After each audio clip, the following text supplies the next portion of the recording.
This show is produced by the Hartman Media Company. For more information and links to all our great podcasts, visit hartmanmedia.com.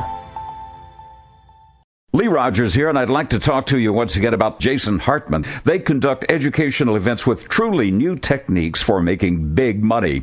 Visit jasonhartman.com. Use America's best investment, real estate, to retire while you're still good looking. Do yourself a favor and act now to learn more. You'll be glad you did. And tell them Lee Rogers sent you.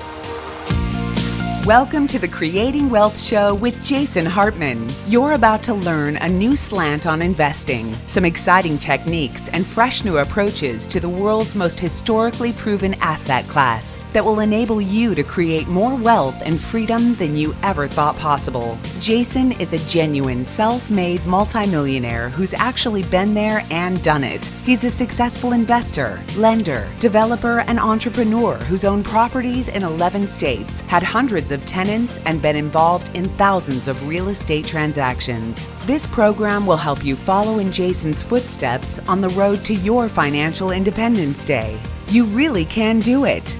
And now, here's your host, Jason Hartman, with the complete solution for real estate investors. Welcome to episode 1780. And if you don't know what that means, if you're only watching the YouTube channel, for example, be sure to subscribe to the Creating Wealth Show wherever you get your podcast episodes, because you don't want to miss any one of our great episodes. We've interviewed thousands of great guests on all of my different shows, and we'll talk about one of those different shows today. But almost 2,000, we're approaching 2,000 episodes on the Creating Wealth Show, and make sure you take advantage of that. I've been podcasting for maybe 16 years now, maybe 17 years now. It's been a long time.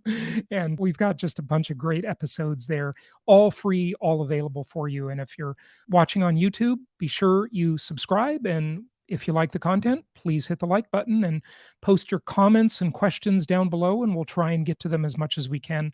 Sometimes on your comments or questions, we don't get to them right in that comment thread or question thread, but we address that on another episode. So be sure to leave your questions and comments down below. We really do try to get to those.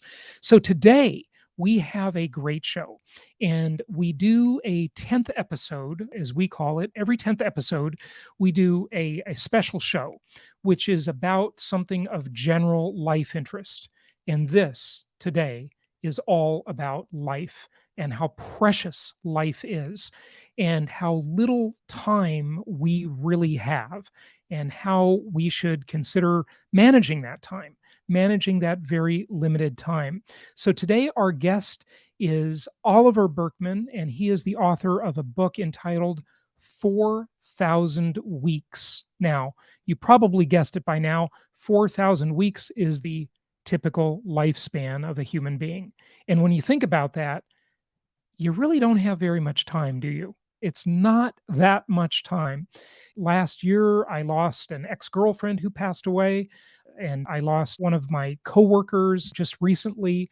So it really wakes you up and makes you realize how precious life is and how we need to manage it and how we need to engage in what he calls time management for mortals. Because since the fountain of youth is yet to be discovered and may never be discovered, and immortality is not something that is possible, at least not yet, we need to manage that time very, very diligently. And it's easy to kind of fritter it away and to ignore it. I know I've certainly been guilty of that many times over the years, and hopefully today's guest will help shed some insight into how we can better manage that. As you may know, I have another podcast. I have several of them, but one of them is called the Longevity and Biohacking Show.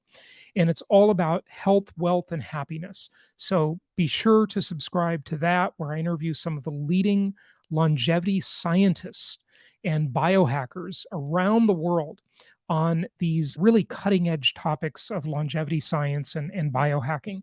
So check that out for sure, the Longevity and Biohacking Show. And it was actually, when it first came out, it was featured in the new and noteworthy section of iTunes. And it really helps with some of these questions and knowing what's coming in the future. We are living in an amazing time, no question about it. There are certainly lots of problems, but there are amazing discoveries that we are on the brink of. Now, you may have heard of the Doomsday Clock. And that really, I think, came out of the Cold War and was a product of that, and mostly addressed the potential for doomsday when it comes to the nuclear threat and the threat of global annihilation with nuclear weapons. As we all know, both the US and Russia, and then other countries that have nuclear weapons, have more than enough weapons to annihilate the human race and to annihilate all life on planet Earth many, many times over. And this doomsday clock was meant to address that. So over the years, for example, during the Cuban Missile Crisis, right, we got very close to doomsday. And at other times, we've been very close to doomsday throughout the years. And so you kind of see this. And back to 1949, the Soviets' first nuclear test, and then the US hydrogen bomb and all this stuff. Now, many would actually argue that nuclear weapons have saved many lives. And I think that's a very legitimate idea, because the prevention aspect has really created a lot of fear, and fear in a good way, where it has prevented wars and it has prevented conflicts, the fear of those nuclear deterrents. So, of course, this is yet to be seen, and there are varying opinions, but I just wanted to throw that out there that, maybe nuclear weapons have saved millions and millions of lives. Who knows? Because, like I always say, you can't hear the dogs that don't bark. We can never judge. Human beings are terrible at judging what might have happened, right? But we all have our own personal doomsday clocks. And these doomsday clocks could be in terms of longevity and health, right? That's the sort of obvious one. But we have other doomsday clocks in terms of relationships and reputation and other very, very important things in life. So we should all be very mindful of our own personal doomsday clocks. And with every choice we make, every decision we make, every relationship we end badly, every time we disrespect someone, every time we put bad food into our mouth, or we're lazy and we don't exercise, or we do dangerous things, that brings our personal doomsday clock closer to midnight. And midnight is that ultimate doomsday, the way they use the clock in the atomic sense. So some of these are really the most expensive things in life. Yet, interestingly, fixing them is free. And it's just a matter of not engaging in some things, not saying some things, not doing some things, that creates this benefit from the dogs that don't bark. And again, it's hard to quantify these things, because we as humans have a very difficult time evaluating the things that are unseen, or the things that didn't happen, the things that are unknown, right? We have a very difficult time evaluating that. But believe me, there is a lot of big expense here. Now, one way that people try to live more effectively, and you've heard me talk about this before, is through the wheel of life. I originally discovered this when I was 17 years old from Dennis Waitley, who was one of the great influences on my life, along with Jim Rohn and Zig Ziglar and Earl Nightingale. And later there were many others, Og Mandino for sure, and so forth. But, this is a way to balance life, right? To make sure we're sort of firing on all cylinders. And looking at this, the way Dennis Waitley said it is, if the wheel is round, if it's reasonably balanced, it will roll down the road of life effectively. But if it's very imbalanced, it won't. So you might be winning in, say, the financial category, but losing in the health category, right? And so here we've got to look at something called health span, not just lifespan, but health span. And sadly, especially in the United States, people have become so unhealthy, and there are so many health problems that just never existed before, where the society is just consuming this poison, soda, Coca-Cola, sugar, all of this stuff that is just toxic and is not meant to be widely available in nature. for example, if you look at everything from an evolutionary perspective, which I try to do, whether it be with the way we act and the way we think, or what we eat and how much exercise we get or how much we don't get, right? And all of these things in an evolutionary perspective, food was not widely available. This is the first time in history, really, that food was ever abundant. So we were meant to go without food for lengths of time. Many of my friends have been trying to convince me to do this for a long time. Intermittent fasting, right? Intermittent fasting. You've probably heard about it. It's a big trend, and rightfully so. Now, I've been kind of doing it just automatically without thinking about it reasonably well for a long, long time. And what this basically consists of is just reducing our eating window. It's so simple and so effective and so easy to do this. Picture it this way. If you look at a round clock, an old-fashioned clock, and instead of having 12 hours on it, it has 24 hours on it. And say that you eat breakfast every day at 8 a.m. and then you eat dinner at 8 p.m. Well, your eating window is very large, because that's, by the time you're finished with dinner, that's 12 and a half hours of eating. And then you stop eating for 11 and a half hours, right? What you want to do is shrink that eating window. Eat, don't worry so much about what you eat, okay? Of course, eating the right things is important, but shrink the window. So eat breakfast later, or try and wait till lunch to eat your first meal, and then eat dinner earlier and shrink that eating window. If you can get that window down to 8 hours, which anybody can do. I've been doing that for many years, not even consciously, not even trying to do it. I just automatically do it. But I'm trying to shrink it even more, because there are so many benefits when the body is not eating and using all that energy for digestion. It can clean itself up. Think about this. The first meal of the day is called breakfast.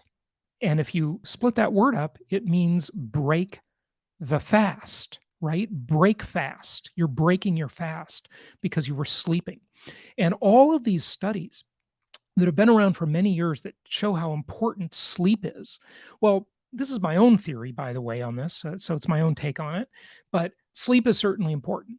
But interestingly, if you get good sleep and you sleep for a long enough period, you are naturally fasting during the time you're sleeping, because you're certainly not eating when you sleep, right? So you're having a longer fast. And it doesn't mean sleep all day, right? But it just means that have adequate sleep. If you're sleeping 4 or 5 hours, which I have done many, many, many years in my life, you're eating more because you're awake. And when you're awake, you're going to eat. If you sleep 7 hours, then you're going to be eating in a smaller window. And hopefully you can add to that window on both sides of sleep. So health span, not just lifespan, is what's so critically important, where we don't have these diseases that we get usually toward the end of life, whether they be diabetes, cancer, obesity, whatever. These are all terrible things that really destroy the quality of life. And you can look at it many different ways. There are many charts online you can find about health span and lifespan. And, many years ago, I learned that there are basically two things that kill us. And the major two things are inflammation and oxidation. Now, I'm not a doctor. This is not medical advice. This is just my own research and my own learnings over the years. And I really am hesitant to say what I'm about to say, because most people do not get enough of what I'm about to talk about. But like anything, in excess, it is also very bad, because it increases oxidative stress. And again, these are the two big ways we die: inflammation and oxidation. What is that I'm about to say? And I'm really hesitant to say this. Exercise. Exercise, like many other things, can be addictive. It creates a dopamine hit. Those endorphins that come after exercise feel great. There is a high to it. But exercise, believe it or not, should also be moderated. So I'm saying that only to a small percentage of the population. Most people need to exercise more, but some people do it too much. And so I just wanted to point that out, although I'm somewhat reluctant to even say that. Now, there used to be this great website that went away called Real Age, and I loved it because I remember going there many, many years ago and answering a whole bunch of questions. And it told me what my age was in reality, not in chronology. So this is like inflation, right? We always talk about inflation on the show and how the most widely used measure of inflation, the consumer price index, the CPI, is highly manipulated, and how false these statistics are because they manipulate the index through weighting, substitution, and hedonic indexing.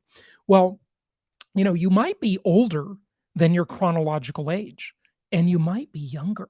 And there is another website that does this now in a different way called vitality.com. And I just took my real age test on vitality.com, and I was happy to find out that I am quite a bit younger than my chronological age. So that was good. Now, don't cheat on this, folks, because you'll only be cheating yourself. But you need to have your blood work handy. Hopefully, you're getting your blood labs done maybe twice a year. They're only going to usually do them once a year. And always, when you go to the doctor, insist on more. Insist on more blood work, more complete blood work.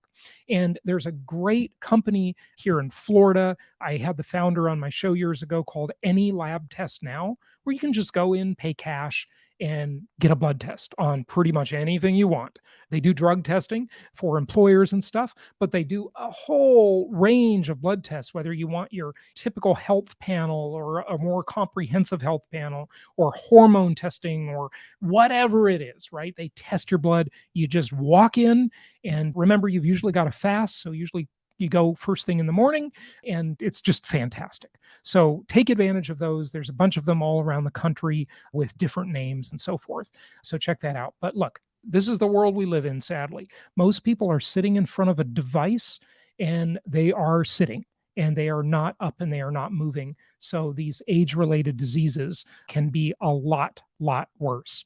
Okay, so before we get to our guest today, let me end with some song lyrics that are somewhat reflective on this topic of how we just have 4,000 weeks on average, right? That's the typical lifespan. It's 4,000 weeks. And the older we get, the faster those weeks go by, don't they? They just go faster and faster and faster. So I want to share a couple of great song lyrics with you. And this is one from one of my very favorite artists, and this is John Denver. So he has this great song, one of many, and I know the lyrics to like almost every John Denver song, but also every Rush song. So how's that for variety? John Denver and Rush, usually not together, but I'm eclectic. Anyway, this one's called On the Wings of a Dream. I so wish I could play this for you, but of course, copyright will not allow that. It starts out by saying, "Yesterday I had a dream about dying, about laying to rest and then flying, how the moment at hand is the only thing we really own." Think about that. How the moment at hand is the only thing we really own. And then he says, just fast forwarding into the song. I mean, the song is so great. Gotta listen to it and read all the lyrics, right? But he says, "From the life to the light," and the light he's referring to God at the end of life, those end of life experiences we've all heard about. "From the life to the light, from the dark of the night to the dawn, he is so in my heart, he is there, he could never be gone. Though the singer is silent, there still is the truth of the song." Really makes you think about your legacy, right? Someday we will all be silent, but what legacy will we leave behind, right? That's what that makes me think about, right? Though the singer is silent, there still is the truth of the song. And then he ends by saying, "Yesterday I had a dream about dying, about laying to rest and then flying, how the moment at hand is the only thing we really own. And I lay in my bed and I wonder, after all has been said and is done for, why is it thus? We are here, and so soon we are gone." So let's go and talk to the author of 4,000 Weeks, Time Management for Mortals. By the way, of course, I want to say, please make sure you subscribe to the channel. Hit the like button if you like the content. and comments and questions below. And if you need help with your investing or have questions about real estate, income property, the most historically proven asset class in the entire world, reach out through jasonhartman.com. And if you're in the United States, 1-800-HARTMAN, you can actually call us on the phone. Who actually uses the phone anymore, right? We actually are happy to take calls at 1-800-HARTMAN, but that's in the US only.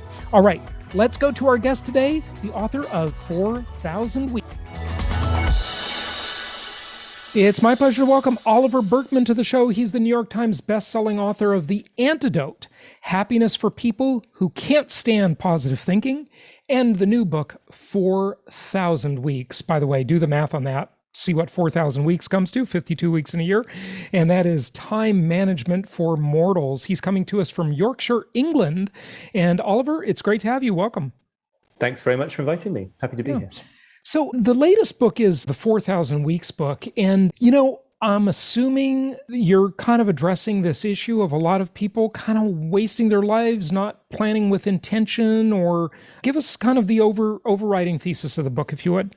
Sure, yeah. I mean, the basic idea here is just that I think, we don't go through our lives with an awareness of how little we get time-wise. We don't go through most of our lives, and we don't approach time management generally, I don't think, with any sense of the finite nature of time at all. So my big criticism of a lot of approaches to time management and productivity is they just sort of assume implicitly, sometimes explicitly, but usually implicitly, that you just kind of have all the time in the world, or that if with the right techniques and the right systems, you could pretty much do everything. If you have an ambition, you can put it into practice. If you get another 100 emails compared to last week, you'll find a way to get through them. And I sort of want to say, no, there are some pretty hard limits here, and we'll spend more of our lives doing meaningful things if we sort of face up to that and accept that we are absolutely not going to do everything that we could possibly think of, and that you sort of need to accept that as the first step in doing things that count. I agree with you. And that first part of what you said kind of was the younger me. And as the years go by, number one, you really realize how, not the years, but the weeks, how fast those weeks go, just one after another. And, do you really want another 100 emails? Is that meaningful, right? I mean, there's almost this, and I'm guilty of it, and that's why I'm speaking to it. I'll call it reckless ambition, maybe. And I think that's true. So what should people do if we agree on this being an issue, a problem to be solved? How do we address it? The book has a whole bunch of tips and techniques, and I'm very happy to speak to those. But I think at the heart of it, it is a kind of a perspective shift. It is a slightly different way of looking at your life and at time that sort of starts from this understanding of finitude and of limitation. And that in a way, people don't like to hear it necessarily, but it starts by kind of admitting defeat, a certain kind of admission of defeat, which is that this day when you are completely in control of time, perfectly optimized, superbly productive, able to take on absolutely everything that might be thrown at you, that it's never going to come, And I think that if you can let that feeling sink in a bit, it's actually not really a defeat in the long run, because that is the basis for being able to then, it frees up the time and the attention to focus on a few things that count. I think what it has a lot to do with tolerating a certain kind of anxiety, a certain kind of discomfort that comes with not doing things, right? So it comes from saying, like, there's 5 really cool, exciting projects that I want to launch, or 5 business ideas I want to implement. And I'm deliberately going to not take any action on 4 of them for the time being, and live with the fact that makes you feel kind of antsy and anxious, so that you can really give everything to the one. And then sequentially, maybe there'll be time for the next one afterwards. And that approach of being willing to put things aside in order to focus on a number one priority, it doesn't come easily. We'd much rather feel like we had a finger in 12 pies at once, because it makes us feel like we're in more control. But it's actually much less productive in the long run, I think. I wonder if that have the finger in 12 pies at once, as you put it, is sort of an evolutionary thing, right? It's like hedging our bets, it's diversification. More things today, I guess, work out than in the old days. If we were, living in primitive life, a lot of things didn't work out, right? But modernity has helped us make a lot of things work better, right? In some ways, not in every way, by the way. So maybe that's just the way we're wired, is to sort of, have a hand in more things. Do you think it goes back to that? That's a fascinating thought. I don't really cover that in the book, but I think it makes perfect sense. And it's a reminder of a big truth of evolutionary psychology in general, right? Which is that evolution does not have your fulfillment as it's not interested, interested in quotes, obviously, but it's not interested in your fulfillment. It's not interested in you having a wonderfully meaningful, happy life. It's interested in your survival and gene propagation. And it may well be that sort of hedging your bets in this way, certainly, it's the sort of absolutely standard received wisdom when it comes to like investing your money or something. But when it comes to dedicating your effort to things you want to create or build, I think it does probably go against that survival instinct to let a bunch of things be on the back burner fully while you focus on a smaller number of them. But I'm saying that's the path to a meaningful life. Right. But evolution isn't so interested in you having a meaningful life. Right? Evolution's interested in survival and procreation. That's about it, right? Yeah. So Oliver, look, you start off with, I think it was John Maynard Keynes, the economist, who said, in the long run, we're all dead, right? Was he the originator of that? I believe so, as far as I know, yeah. And that seems like a really pessimistic way to look at things, right? But in a way, it seems like your point is say no as if it means, yes, you're already committed to something more important, right? But how does one choose, with all of these options, and maybe today there's more options than ever, and, limiting that field of view, narrowing the focus, how do you pick one thing over another?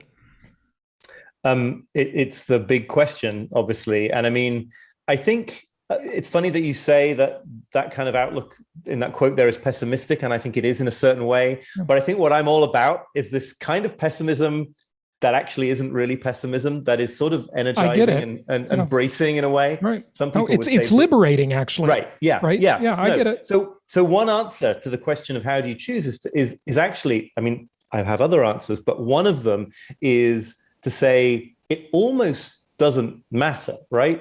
If you've got 5 different paths for your life and they all strike you as deeply meaningful and exciting, then the truth of being a limited human being is that you're not going to get to do them all, or at least not all of them at the same time.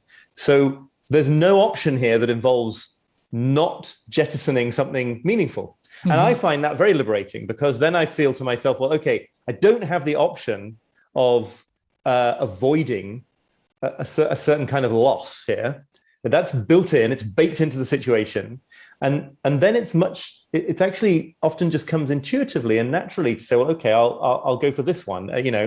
There's nothing bad about lots of the other ones. Obviously, there are also bad options for a life, but you're not even going to have time to do all the good ones. So that's actually kind of a good example of this kind of idea of pessimism that isn't really pessimism, because that ship has sailed. I don't get to do all the things that strike me as cool. So just go with intuition, go with instinct, go with the one that excites you the most. Yeah. Well, you talk in the book about getting the wrong things done, right? And we all get this, dopamine hit of checking something off of our to-do list, right?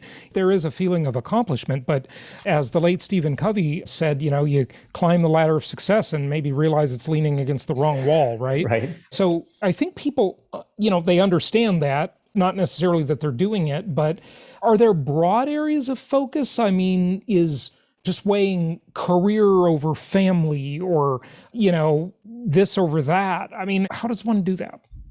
Well, firstly, I think, getting the wrong things done, productivity, which is part of what I'm sort of critiquing in the book, it's such an odd thing to celebrate, like the sheer fact of getting some things done, like without any particular reference to whether they are good things or the right things. Your day might be much more usefully spent getting 2 things done rather than 200 things, if they are the things that really count.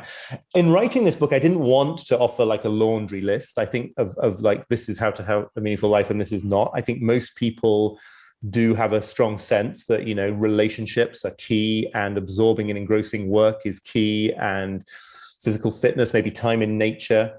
is key. One of the questions for making these decisions that I really like and that I write about comes from the Jungian therapist, James Hollis, who says that he suggests asking, when you're maybe facing a dilemma or a life choice or a decision about which direction to go in, asking whether a certain choice enlarges you or diminishes you.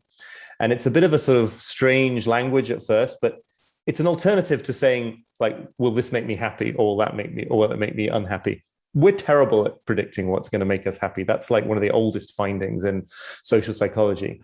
But this question about enlargement or diminishment, if you sort of let it seep into you a little bit, people very often know the answer, right? I mean, and it could be that remaining in a job, remaining in a career, remaining in a relationship, that is the hard but enlarging route. And it could be that leaving one of those things and quitting is the enlarging route. Very often, I think quitting feels like a bold move, and sometimes it can be the non-bold move, and the commitment is the bold move. So, it's just as a way of connecting to our intuitions. I guess I do have a fairly strong faith that most people who might be reading the book or listening to this, watching this conversation, like, they're not dumb. They know roughly what the shape of their ideal life looks like. I don't think they're going to be sort of accidentally thinking that owning 500 sports cars and having no friends or personal relationships is truly the path to fulfillment. Right. So, I saw an interesting, The Onion, right? That comedy. Yeah. I remember I picked up a copy of it once, and it said, man leaves his friends and family to spend more time with his stuff. It was right. And we know that. So I think it's less about me telling anyone what the things are that they should have in their lives, and more about clearing away this fog that gets in the way of seeing that, which comes from partly this kind of hunger to just do as much activity as possible, regardless of what the activity is. Do you think a lot of this problem goes back to, Madison Avenue and the sort of the advertising culture and this? I mean, it seems like it's become so hyper focused now, like, just this constant, the Kardashian culture, the whatever, right? I mean, back in the 80s, it was lifestyles of the rich and famous, but it wasn't hyper radical back then, even though people view the 80s that way. But it has become like off the charts. I mean, how ridiculous this, at a certain point, you got to ask just like, what's the point? Right. Absolutely. Yeah. Yeah. I mean, what is the point, right? Meaningful work is a legitimate thing, right? That's good. Having work that influences and helps and impacts other people, I think that's completely legit. But at some point, how many marbles can you collect? How many do you need? There's got to be some level of like rationality there. Yeah, no, totally. And I mean, this was one of the places where Keynes, who was so wise about so much, sort of got it wrong and predicted that we would be working 15-hour weeks at this point in history, because we would have, the growth of wealth and technology would mean that we could met our needs. But of course, what happens if you meet your needs is that you just invent new things to need, so that it sort of is an endless cycle. And I think consumerism specifically, not necessarily capitalism per se, but consumerism specifically is a big part of this, because it's built into the system that you have to be unsatisfied. If you could buy a couple of things and be satisfied, it wouldn't work. But interestingly, that's the way Americans and probably the rest of the world used to be. Before really the 20s, I think it really is when it kind of changed in the 20s. Edward Bernays was the founder of kind of modern PR and advertising. Yeah. And it just shifted. And then, of course, we've all seen Mad Men, and, we know about the rise of Madison Avenue and so forth. And this is not a U.S. thing. It's a worldwide thing, because the U.S. had Hollywood and influenced the world through Hollywood and media in so many ways. So Americans seemed like a fairly contented bunch in the old days. I don't know. I'm sure there were some that, greed and avarice, these are always human traits, but...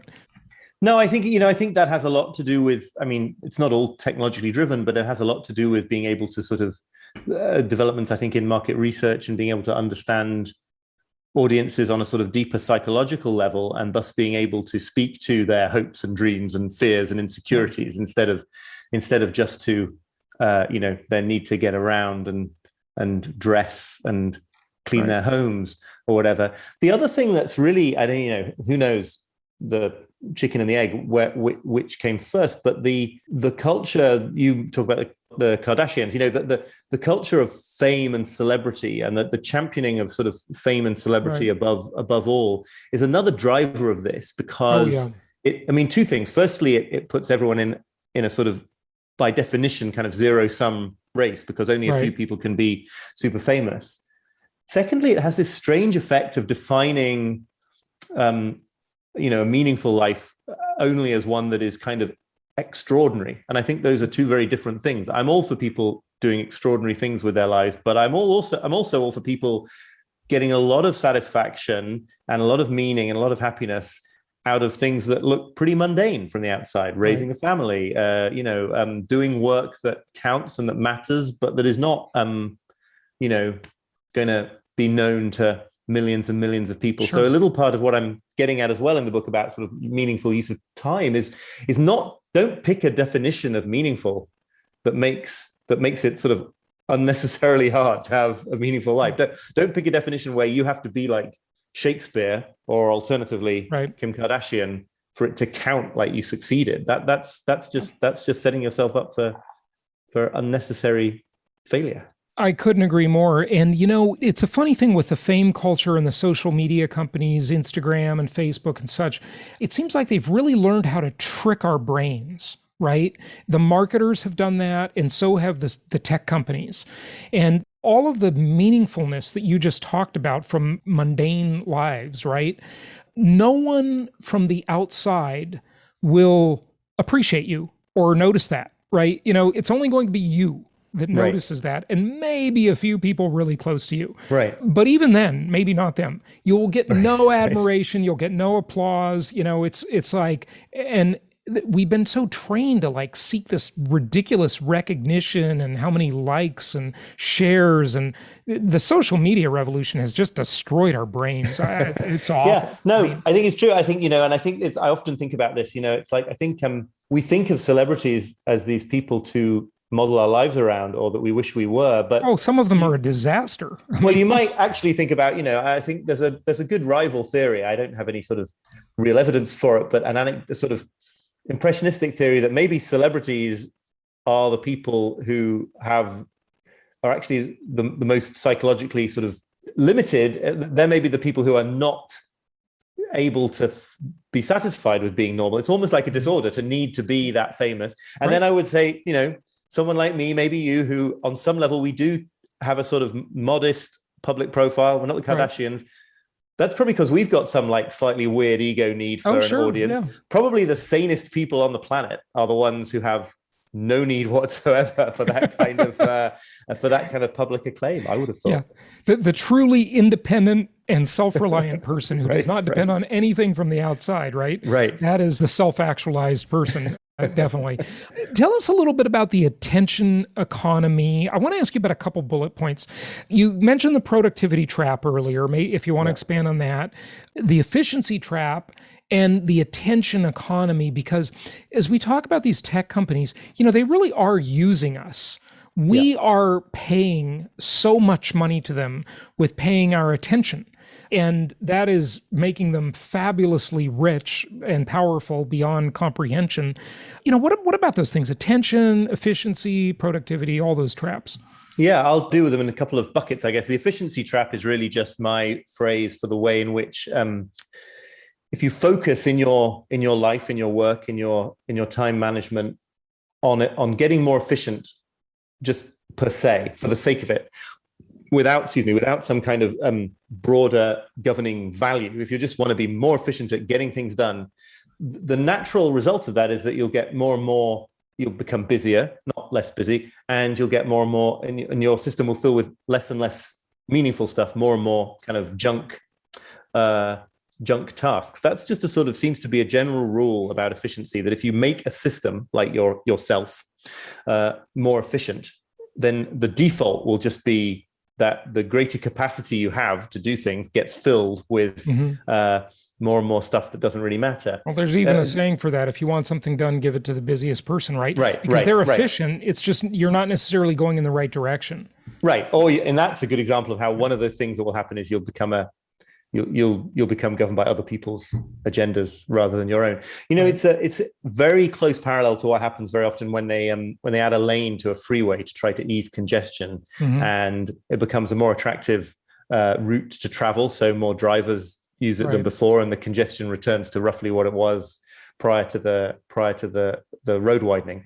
And then the attention economy, I think most people have a good basic grasp of this now. It's not, we understand, I think, when we're on Twitter or Facebook or whatever, it's not quite as free as it looks, because as the old saying goes, if you're not paying for the product, you are the product.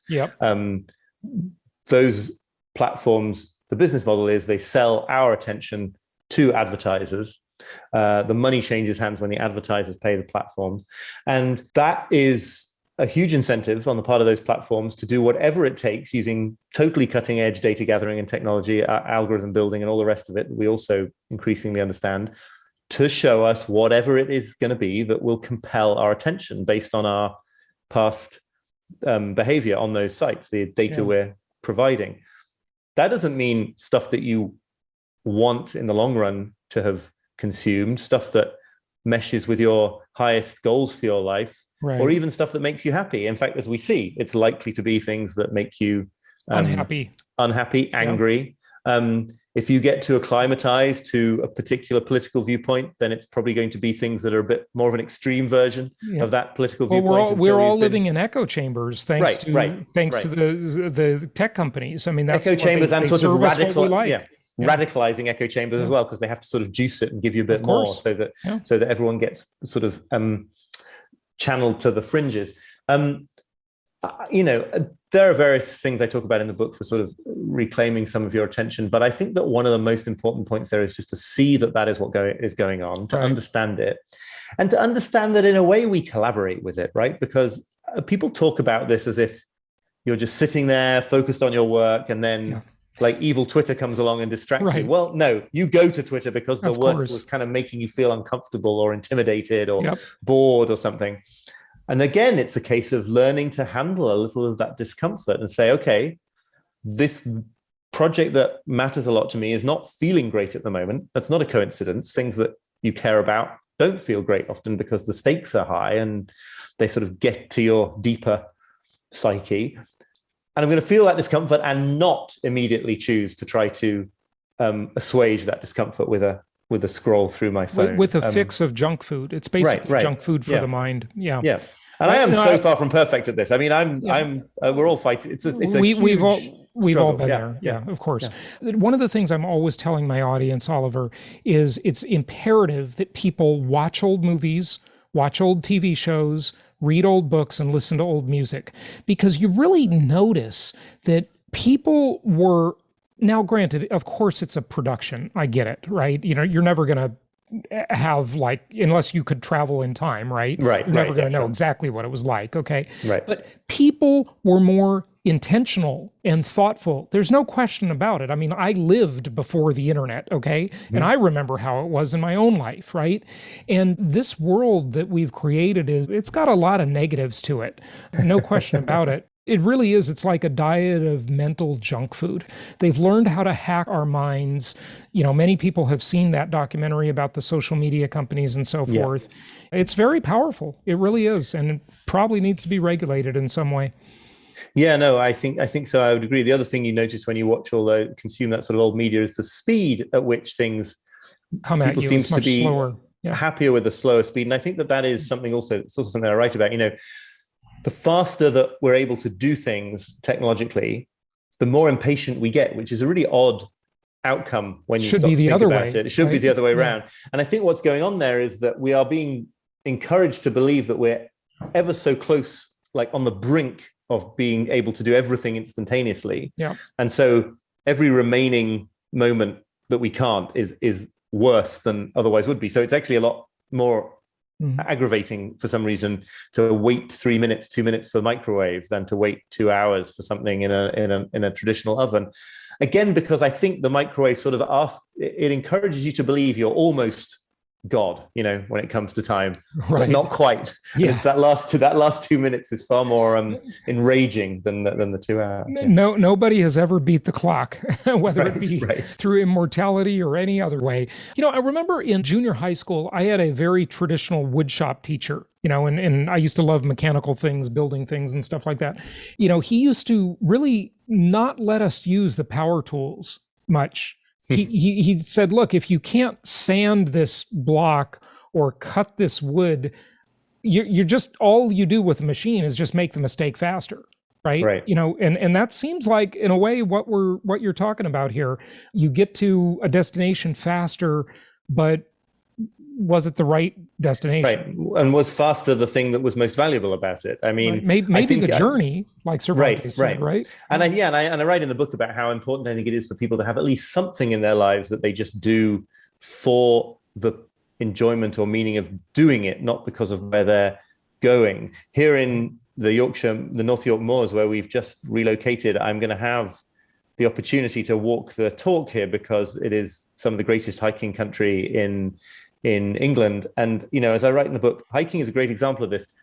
If you want to be really efficient at a hike, just don't go in the first place, right? Yeah, then take a helicopter. Right, exactly. It obviously defeats the object of something like that. And I think that generalizes. I think that applies to lots and lots of our experiences in life, that you could do them faster, but is faster what you wanted to get out of that experience? Yeah, good point. Very good points. Folks, we all have about 4,000 weeks in the average lifespan, so a good reminder here from Oliver to use them wisely. Anything else you want to say, question I didn't ask you, topic you want to hit on, maybe the Antidote book, anything from there before you go? Well, no, not really. That book has a similar sort of approach, I suppose, but it's looking at the idea of positive thinking and the idea that sort of a relentless focus on trying to make yourself happy is really counterproductive. And again, learning to accommodate feelings of uncertainty, insecurity, failure, sadness, that's the superpower. The superpower is not getting rid of the bad stuff.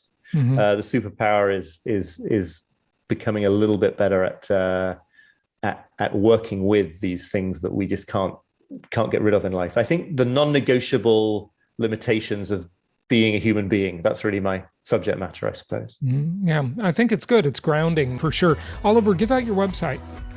That's oliverburkeman.com. Oliver Burkeman, thank you so much for joining us. It's been my pleasure. Thank you. So George Gammon, Jason Hartman, and we've created a high-level mastermind group called The Collective. The goal of The Collective is for you to learn from the three of us, as well as, of course, the other members, on how to build and, more importantly, how to maintain your wealth. In this video, we're going to go into detail about what The Collective is and what it can do for you. Enjoy. So I'm Ken McElroy. I've been in real estate for over 30 years. Started with a 2-bedroom, 2-bath using my own money, and now I own over $1 billion worth of real estate that I bought over the years, built a big company. We have a construction company, a development company, a property management company, and of course an investment company. And typically now we syndicate and work with large, both private and public institutions for the equity and the debt. And so what I bring to The Collective is how to scale, how to grow, starting with one really small property with no experience at all and growing it into an organization, which I've been able to do, that basically runs almost without me. So that's what I'm going to bring to The Collective.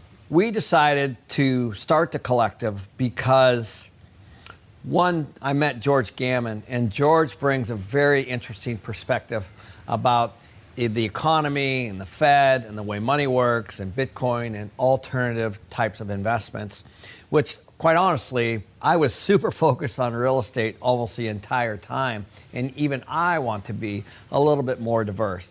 So when I talk to George and to Jason, they're always doing very, very different things on the investment side. Jason specifically is more focused on the single family housing and what's going on in that market, so that we could collaborate and have different viewpoints on different things.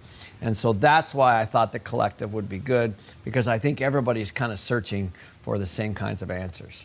So The Collective means to me, basically, the collective group the whole. And I've always been a big believer of team and collaboration. So for me, it really means collaboration, of everyone kind of coming into a room and learning from each other based on their individual highs and their individual lows, and to be very, very respectful of all their independent views on things, and to be more open-minded, transparent, and authentic. So I cannot wait for the group to get together each and every quarter, because we all have very different walks of life that we're going through. And so it's very, very cool to get into one room with like-minded people.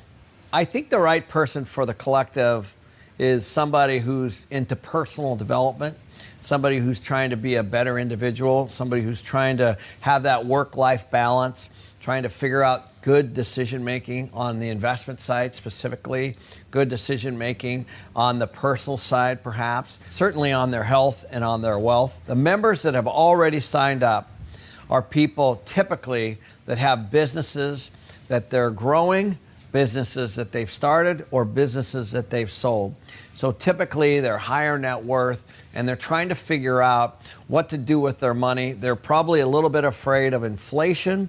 They're probably a little bit concerned about where to invest. And they're obviously looking at real estate as one component, somebody that's trying to do the right things both on the personal side and on the financial side. So some of the experiences that members can expect to get out of the collective are certainly the network. And I think that's always super powerful.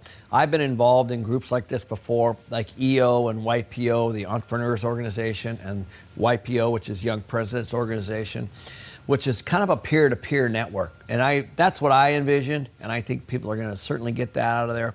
They're going to have lifelong friends for sure from this, and they're going to meet people at every single event. But also, we're going to have fun.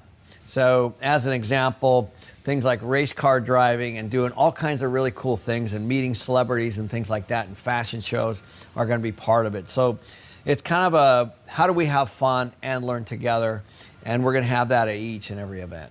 So thanks for watching. If you guys are interested, there's a link below you can click on. It'll take you right to the website, which has a load of information on exactly what the collective is, where the next events are, and what exactly you'll be getting if you become a member. Thanks for watching. Thank you so much for listening. Please be sure to subscribe so that you don't miss any episodes. Be sure to check out the show's specific website and our general website, hartmanmedia.com, for appropriate disclaimers and terms of service. Remember that guest opinions are their own, and if you require specific legal or tax advice or advice in any other specialized area, please consult an appropriate professional. And we also very much appreciate you reviewing the show. Please go to iTunes or Stitcher Radio or whatever platform you're using and write a review for the show. We would very much appreciate that. And be sure to make it official and subscribe so you do not miss any episodes. We look forward to seeing you on the next episode.